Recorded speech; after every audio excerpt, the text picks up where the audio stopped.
ওং নমঃ শিবায়, ওং নমঃ শিবায়, ওং নমঃ শিবায়। ওং সর্বমঙ্গল মঙ্গলে শিবে সর্বার্থ সাধিকে শরণ্যে স্তম্ভকে গৌরী নারায়ণী নমস্তুতে। ওং মহাতীর্থ কামরূপ কামাখ্যা দেবীকে বন্দনা করি, নমো নমঃ। ওং জয় মাতারা, জয় মাতারা, জয় মাতারা। আমি সেই শ্রী চন্দন, জ্যোতিষ তান্ত্রিক। আমার কন্ট্যাক্ট নাম্বার 9733991566, উদবাদাল, পূর্ব মেদিনীপুর থানা, ভূপতিনগর, বাড়িতেই চেম্বার। আমি আজকের বলবো আপনাদের সবার জন্য এবং 12 রাশির মানুষের জন্য 2026 সাল 12ই আগস্ট বুধবার অমাবস্যা এবং সূর্যগ্রহণ, এবং বাংলায় 1433 সাল 26শে শ্রাবণ। সূর্যগ্রহণ হচ্ছে, গ্রহণ আরম্ভ রাত্রি 9টা 4 মিনিট, পূর্ণ গ্রহণ 10টা 30 মিনিট, পূর্ণ গ্রহণ সমাপ্তি রাত্রি 12টা 2 মিনিট। গ্রহণ স্থিতি অর্থাৎ থাকবে 4 ঘন্টা 24 মিনিট। এর জন্য অনেক কিছু ঘটতে পারে বা হতে পারে। প্রতিটি রাশির জাতক জাতিকাদের একটু সাবধান থাকলে ভালো হয়। বিশেষ করে 3টি রাশির মানুষকে একটু সাবধান থাকতে হবে। যেমন আমি আগের ভিডিও দিয়েছি মিথুন রাশি, কুম্ভ রাশি এবং সিংহ রাশি। আমি বলবো, এবং যে রাশির মানুষদের শনি ঢাইয়া, শনি সাড়ে সাথী বর্তমান চলছে, তাদের একটু সাবধানতা অবলম্বন করা উচিত। এবং গর্ভবতী নারীদের, ছোট ছোট ছেলে মেয়েদের, বয়স্ক মানুষদের গ্রহণ চলাকালীন বাড়ির বাইরে না বেরোলেই ভালো হয়। এবং গ্রহণের পরে বা গ্রহণের সময় কি প্রতিকার বা কি টিপসগুলো দেবো আমি একটু পরে বলছি। তার আগে একটু বলে নিই, আমার প্রতিটি ভিডিওতে দেওয়া আছে কর্মযোগ। কর্মের দ্বারাই ভাগ্যের উন্নতি ঘটে। কর্মের জোরেই মানুষ সব কিছু করতে পারে। এবং বাবা মা গুরুদেবের আশীর্বাদ না থাকলে কিছুই করতে পারবে না। বাবা মাকে ভালো না রাখলে ছেলে মেয়ে, জাতক জাতিকারা, যেই মানুষ হোক না কেন, যা কর্ম করো না কেন নিষ্ফল হয়ে যাবে। আগে সর্বপ্রথম পিতা মাতা, তারপরে গুরুদেব। এদেরকে ভালোবাসুন, সৎ কথা বলুন, সৎ পথে চলুন, কর্তব্য কর্ম করুন। এবং আমি যে টিপসগুলো আগে দিয়ে রেখেছি আপনাদের ভালোর জন্য, আজকের সেই টিপসগুলো দেব এই সূর্যগ্রহণের জন্য।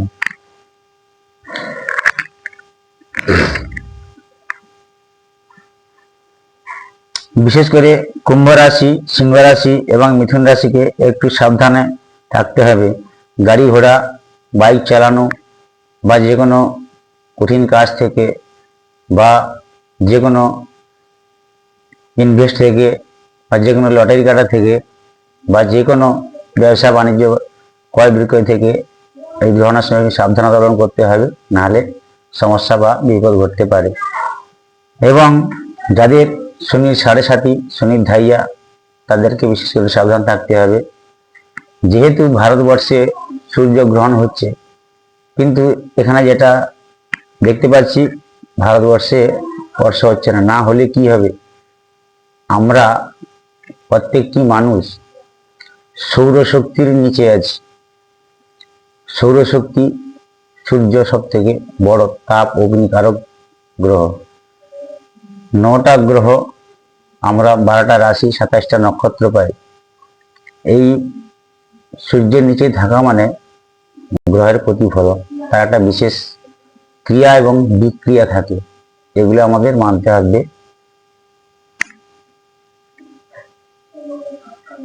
সেই জন্য আমার টিপসগুলো আগে দেওয়া আছে, কর্তব্য কর্ম। এবং বলেছি যে আগের ভিডিওগুলোতে, শ্রাবণ মাসে দেবাদিদেব পরম বৈষ্ণব মহাদেবের ভোলানাথের মাস, শ্রাবণী মাস, যা কিছু কর্তব্য কর্ম করবেন শুভ শুভ শুভ ভালো এবং ডবল ডবল প্রাপ্তি ঘটবে, যা কিছু করবেন। এবং আগের ভিডিও দিয়ে রেখেছি এই একটি তুলসী গাছ, একটি মানি প্ল্যান্টের গাছ, একটি হলুদ গাছ বাড়ির ঈশান কোণে রাখুন এবং বা মেন দরজার সামনে রাখুন। যে যাই কোনো কর্মক্ষেত্রে রাখুন, শুভ লাভ পাবেন। রেখে দেখুন না কি হয়, তারপরে আমাকে কমেন্টে বলবেন।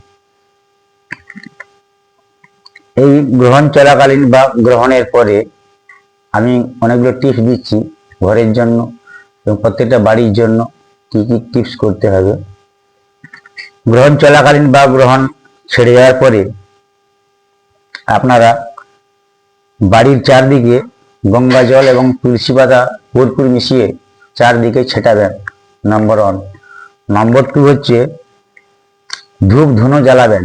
ধূপ ধুনোর সঙ্গে দেবেন কর্পূর, লবঙ্গ, এলাচ, তেজপাতা, গোলমরিচ এবং শুকনো লঙ্কা 7 থেকে 8টা দেবেন। একসঙ্গে মিশিয়ে গুঁড়ো করে ধূপ ধুনোর সঙ্গে জ্বালিয়ে প্রতিটি বাড়ির ভেতরে বাইরে আপনারা দিন, অনেকটা সুফল পাবেন।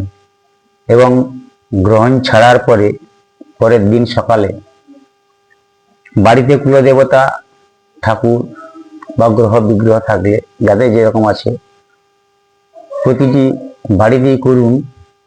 প্রথমে গঙ্গা জল, হলুদ, তুলসী পাতা এবং কর্পূর, ঘৃত, মধু মিশিয়ে প্রতিটি বাড়ির কোনায় কোনায় ছিটিয়ে দিন, ঠাকুর মন্দিরে ছিটিয়ে দিন, বাড়ির আশেপাশে জানলা দরজায় ছিটিয়ে দিন। অনেকটা শুভ এবং নেগেটিভ ভাইব্রেশন থেকে রক্ষা পাবেন, পজিটিভ কিছু ভালো হবে। আমার টিপসগুলো কর্তব্য কর্ম, সেই কর্মের দ্বারা ভাগ্যের উন্নতি, ভাগ্যের দ্বারাই সব কিছু মানুষ করতে পারে। দেখুন, আপনাদের ভালো থাকার জন্য বা আমি ভালো থাকার জন্য যে ভিডিওগুলো করছি বা টিপসগুলো দিচ্ছি বা কর্মযোগের কথা বলছি, সব দৈব শক্তির কৃপা ঘটবে আপনারই কর্মের দ্বারা। আমি করলে হবে না, আপনাকেই করতে হবে। আপনি করে দেখুন। এটা পরম বৈষ্ণব দেবদেবের মাস, শ্রাবণ মাস, এবং এই 12টা রাশির মানুষ, প্রতিটি রাশির মানুষ একটু এই গ্রহণের সময় সাবধান থাকলে আমার মনে হয় ভালো হয়। গাড়ি ঘোড়া বাইক চালানো, অ্যাক্সিডেন্ট ফাড়া, বিপদ আপদ থেকে রক্ষা পাওয়া যায়, আগুন ইলেকট্রিক থেকে রক্ষা পাওয়া যায়, এবং যে কোনো খারাপ গ্রহ নজর দোষ থেকে, শত্রু দমন থেকে, এগুলো প্রতিকার টিপস হিসেবে রক্ষা পাওয়া যায়। আপনারা করে দেখুন, আপনারা কি ফল পান। না পেলে আমার কমেন্ট বক্সে লিখে জানাবেন, একটু দেরি হলেও আমি উত্তর দেবো, সময় করে উত্তর দেবো। আমি বিভিন্ন কাজে থাকি, আমার বিভিন্ন কাজ আপনারা দেখতে পাচ্ছেন। পরপর ভিডিওগুলো ছাড়বো, আপনারা দেখবেন। আপনারা দয়া করে একটু সাবস্ক্রাইব করে রাখবেন, পরে ভিডিও পেতে লাইক শেয়ার করবেন।